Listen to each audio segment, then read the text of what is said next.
I'm running late. The steady tick of my designer watch reminds me with each flick of the wrist as I navigate my new Audi through the tree-lined streets of my childhood neighborhood. My knuckles whiten against the steering wheel when my parents' six-bedroom colonial comes into view, its stately presence looming larger than the actual structure warrants.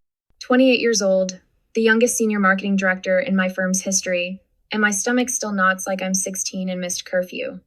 I check my reflection in the rearview designer blazer crisp, makeup flawless, hair smoothed into submission, armor all of it. The driveway is already full Brandon's Range Rover, Olivia's family SUV, Dad's Mercedes. I park on the street like a visitor, which is exactly what I am these days. 4 visits a year, each one more exhausting than the last. My heels click against the stamped concrete path to the door, the sound sharp and purposeful. I don't knock. I never do. This performative dance of belonging requires certain steps. There she is. Mom's voice carries from the kitchen as I slip inside. We were about to start without you. No hug, no direct eye contact. Just the familiar scent of roasting turkey and cranberry and the undercurrent of disapproval that has always scented the air when I'm present. Sorry, client emergency. The lie slips out easily. Better than admitting I sat in my car for 15 minutes, practicing deep breathing exercises. Always working. Dad appears in the hallway, bourbon in hand, eyes tracking my outfit with familiar appraisal. One of these days, you'll find something more important than that job. My smile stiffens but holds. Nice to see you too, Dad.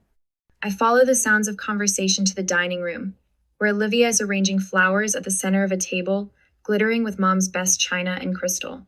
Brandon sprawls in a chair, phone in hand, barely glancing up as I enter. Savannah, Mom says, appearing behind me, go ahead and sit at the kids' table. We've got a spot for you there. The words hit like a physical blow. I turn slowly, certain I've misheard. But there it is, the plastic folding table set up in the corner of the dining room, ringed with colorful children's chairs and set with themed paper plates. My nieces and nephews aren't even there yet, still playing in the basement from the sounds of distant squeals.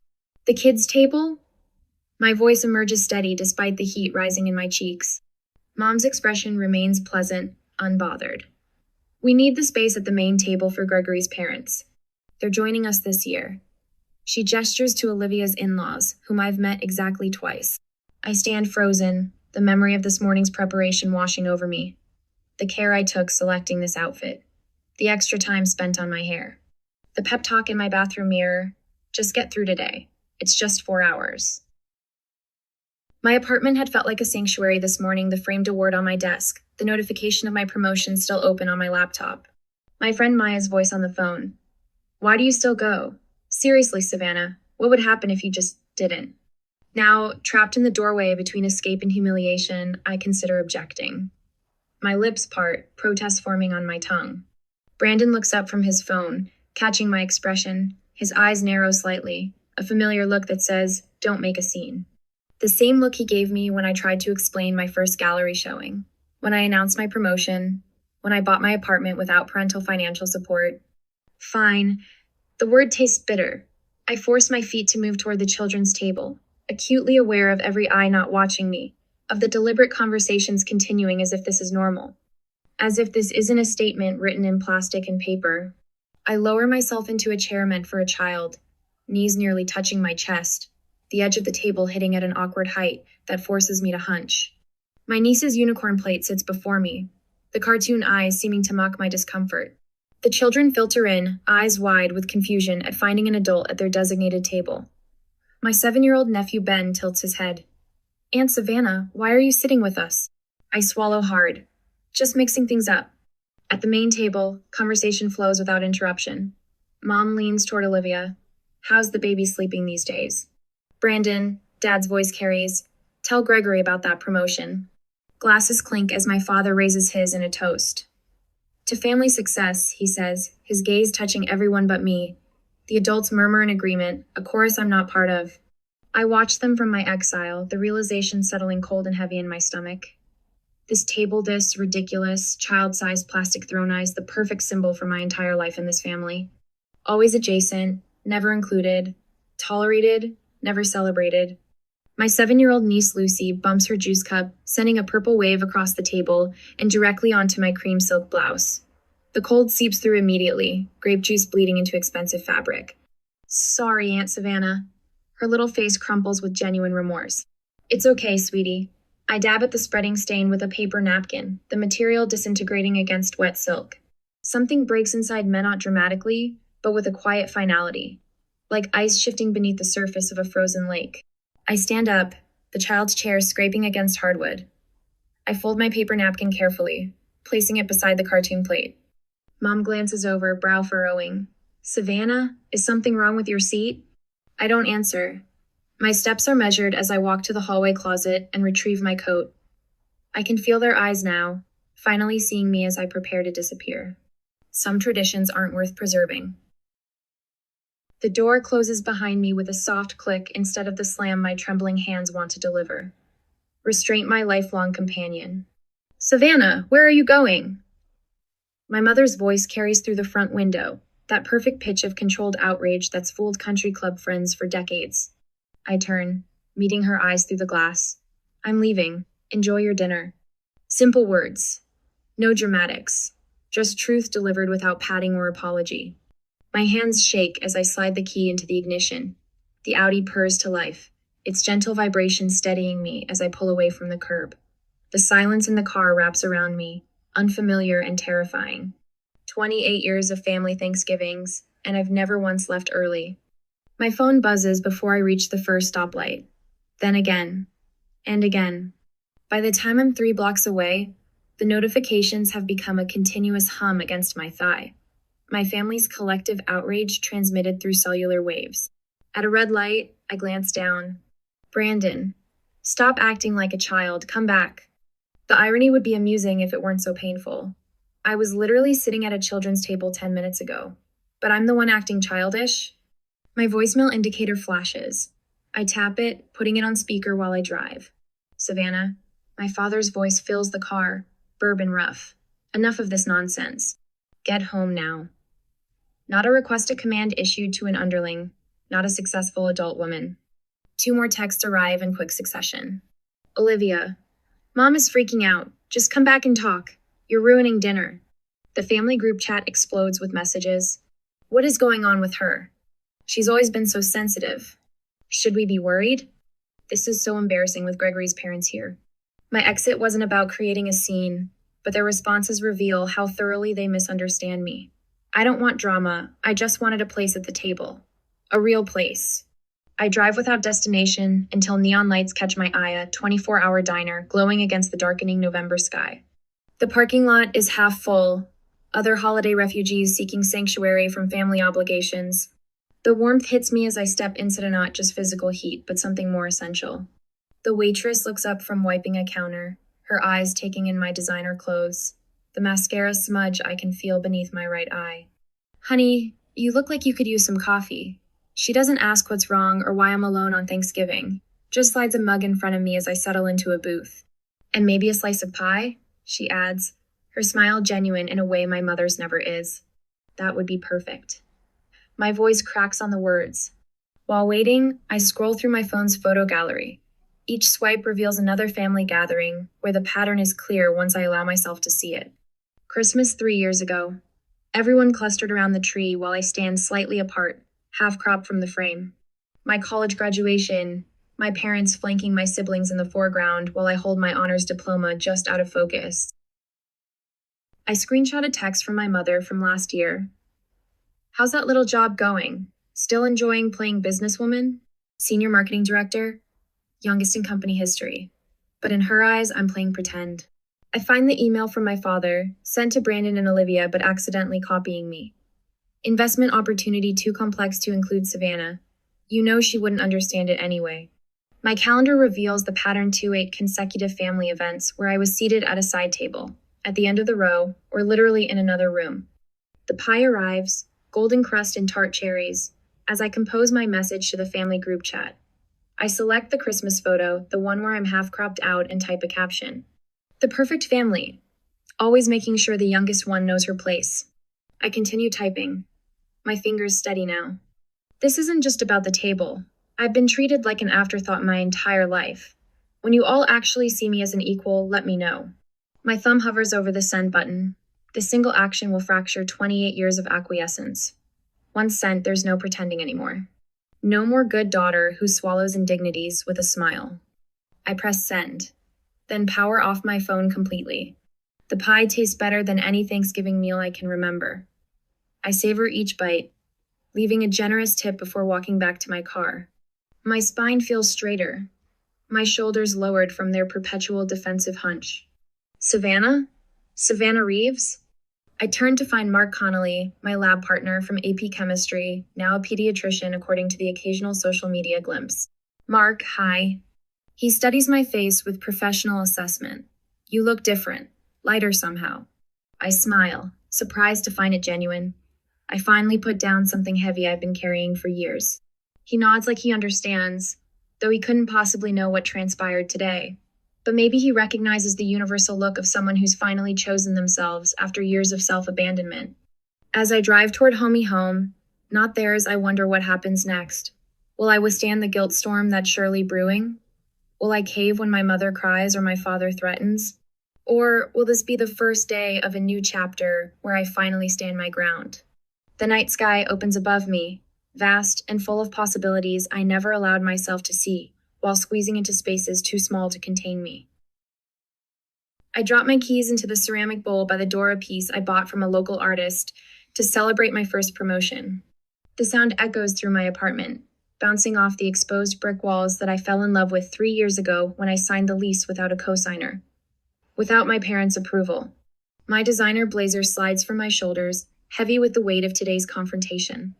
I hang it carefully in the closet, muscle memory preserving the expensive fabric, even as my mind races with the gravity of what I've done. I've never walked out before, not once in 28 years. My apartment glows with the warm light of success they refuse to acknowledge the framed marketing award on my office wall. The signed prints from campaigns that doubled client revenue, the sleek furniture I selected and purchased myself. No hand-me-downs. No parental subsidies. I kick off my heels and pad across the hardwood to the living room wall, where family photos hang in artful arrangement. Mom insisted I display them during her only visit, so you don't forget where you came from, Savannah. My fingers trace the gilt frame of last year's Christmas portrait, Brandon and Olivia flanking our parents, their spouses and children arranged in perfect formation. And Mess slightly off-center, half a step behind the group, my smile not quite reaching my eyes. I lift the frame and remove it from its hook. One by one, I take down each family photo, creating a stack on my coffee table. Not destroyed, just removed from my daily sightline. The wall looks strangely empty, but I feel fuller somehow. My phone sits dark and silent on the counter where I abandoned it hours ago. The notification light blinks accusing lured, red, red. I leave it there and open a bottle of wine instead. Tonight, I sleep uninterrupted by family-induced anxiety for the first time in memory. No 3 a.m. spiral of imagined criticisms. No mental rehearsal of responses to potential jabs. Just darkness and peace, and the distant sound of city traffic below my window. Morning light streams through my eastern windows, painting golden patterns across my bedspread. I stretch, muscles relaxed in a way that feels foreign after years of tension. For a moment, I forget yesterday's upheaval and simply exist in the warmth. Then reality returns, and with it, a strange sensation in my chest. Not the familiar tightness of dread, but something lighter. Something that feels dangerously like freedom. I shower, dress in soft lounge clothes, and make coffee before approaching my phone. The blinking light has become frantic texts, calls, voicemails accumulating throughout the night. I take a deep breath and press the power button. The notifications flood my screen in a digital avalanche of family reaction. Dad, 6:42 p.m. Where did you go? Call your mother immediately. Dad, 7:15 p.m. Your mother is devastated. Fix this now. Mom, 6:38 p.m. Savannah, please come back. We're worried about you. Mom, 8:24 p.m. I don't understand why you're making this into such a big deal. It was just a table arrangement. Brandon, 7:03 p.m. Way to ruin dinner. Mom's upset and Dad's furious. Nice work.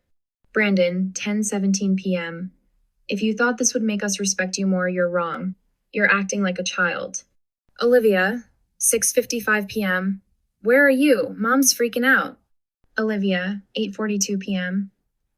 Do you realize how selfish you're being? Mom can't stop crying.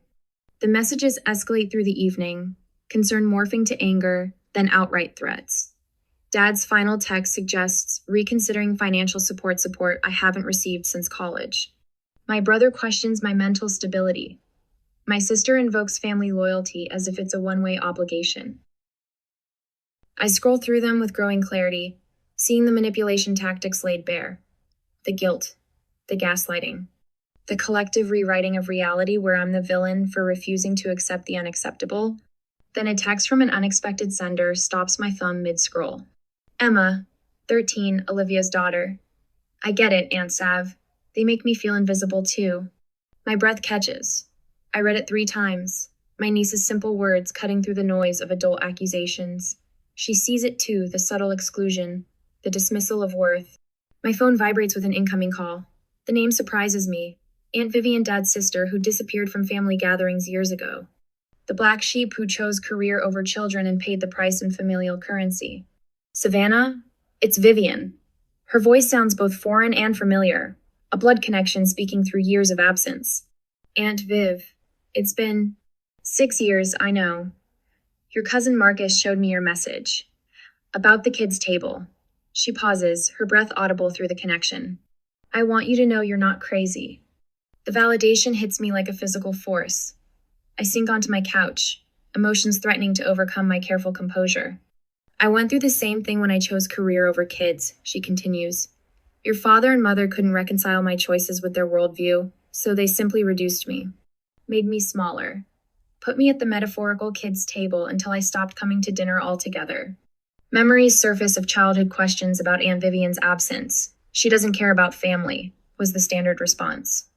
A simple explanation that absolved everyone else of responsibility. I always wondered why you stopped visiting, I admit, voice barely above a whisper. Same reason you walked out yesterday. Dignity has a breaking point, Savannah. After we hang up, I pull my journal from the desk drawer and open to a blank page. At the top, I write boundaries in bold capitals, then begin listing them with surprising clarity. 1. I will only attend family gatherings where I'm treated as an equal adult. 2. I will no longer accept dismissive comments about my career. 3. I will meet on neutral ground, not the family home. The list grows, each boundary a brick in the foundation of my self-respect. When it's complete, I call my therapist for an emergency session. Then my friend Maya, who answers with immediate concern. I did it, I tell her. I finally walked out. Holy shit, Sav, she breathes. I'm so proud of you. 2 hours later, I find myself on an online forum for adults navigating family estrangement. The stories mirror mine with eerie similarity, the consistent exclusion, the subtle undermining, the moment of clarity that triggered action. I'm not alone in this experience. Not broken or overly sensitive. Just human, with normal human limits. By evening, I've compiled evidence of the pattern photos, text screenshots, a timeline of incidents spanning years. I practice responses to anticipated arguments. I'm not angry. I'm establishing boundaries. This isn't about one dinner. It's about a lifetime of exclusion. I'm not asking for special treatment, just equal treatment. I arranged to meet them at a coffee shop downtown public, neutral, time limited. I text Maya to check on me halfway through. My phone rings just after 9. Mom's name flashes on the screen. I let it ring 3 times, centering myself before answering. Hello, Mom. Savannah. Her voice is controlled, the practiced tone of someone who believes they hold the power.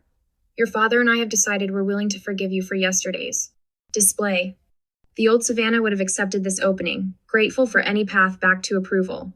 But that version of me sat at a folding kids' table and accepted paper plates, while adults dined on china.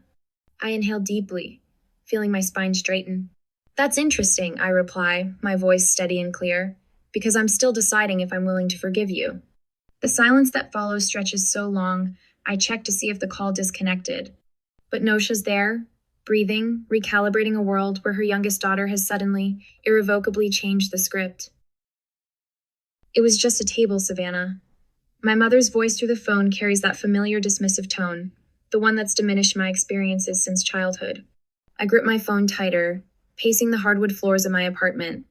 The space I bought myself, the life I built without their help or approval. It wasn't just a table, Mom. My voice remained steady, practiced from hours of rehearsal with my therapist. It was what the table represented. You're being dramatic. I'm being honest. I stop pacing, standing tall beside the framed marketing award on my wall. The kids' table was just the final insult in a pattern that's existed my entire life. I tick off the evidence I've compiled in my journal. You excluded me from Brandon's investment group because, and I quote, "It's for people with real careers. You introduced Olivia as your successful daughter at the Christmas party last year while I stood right beside you. You've seated me away from adults at every family gathering since I turned 18. The silence on the other end stretches long enough that I check to see if she's hung up. That's not how it happened," she finally says, but her voice lacks its usual conviction. "I have the text, Mom. I have photos. I have emails." I trace my finger along the compass tattoo on my wrist me private reminder to follow my own direction. This isn't about one dinner. This is about 28 years of being treated as less than. She shifts to Gilther, next defensive tactic. "After everything we've done for you, what exactly have you done for me lately?" The question slips out sharper than intended, but I don't retract it. My apartment? Bought it myself? My education? Scholarship. My car? My savings. My career? Completely self-made. Another silence. Then, "What do you want from us, Savannah?" The question catches me off guard not because it's unexpected, but because it's the first time she's ever asked what I want. I want to be treated with the same respect you give Brandon and Olivia. My voice softens but remains firm. I want my achievements acknowledged. I want a seat at the actual table literally and figuratively. I hear her inhale sharply, and in that breath, I sense the first crack in her armor. She knows her usual tactics aren't working. My phone buzzes with a group text from Brandon that evening. "Emergency family meeting tomorrow night. We need to discuss the Savannah situation. 7 p.m., Mom and Dad's. Savannah not invited." I smile despite myself. The family is scrambling. An hour later, my 13-year-old niece sends a screenshot of their living roomy parents, Brandon, and Olivia huddled in intense conversation. Her message reads, "They're freaking out, Aunt Sav. Dad keeps saying you're ruining the family." Grandma cried, "It's better than Netflix." The next morning, one of my father's golf buddies mentions the situation during a client meeting. "Robert says things are tense with your family right now," he says awkwardly. "Hope it all works out." When I check Facebook, my mother has posted a vague plea for prayers during this difficult family time. The comments flood with sympathetic responses, friends asking what happened, offering support without knowing the situation. They're losing control of the narrative, and it terrifies them. I spend 3 hours crafting my email. Each word precisely chosen, each example meticulously documented. I attach family photos spanning years images that clearly show the pattern of my exclusion. When finished, I address it to my entire extended family, not just my parents and siblings. "I love you all, but I love myself enough to demand respect." I write in closing, then press send before doubt can creep in. Responses trickle in throughout the day. My cousin Michael. "I've watched this happen for years and never said anything. I'm sorry, Savannah." My father's sister who stopped attending family functions years ago. "It took courage to say what I never could. Proud of you, niece." Even my mother's best friend sends a private message. "Your mother and I have been friends for 30 years, but you're absolutely right. I've seen how they treat you." I hadn't expected allies. I'd prepared to stand alone. "Can we talk?" Olivia's voice sounds different on the phone. Smaller. I'm listening. I curl up in my reading chair, guard still up. "I've been thinking about things." She pauses. "About how we've treated you." I wait, refusing to fill the silence.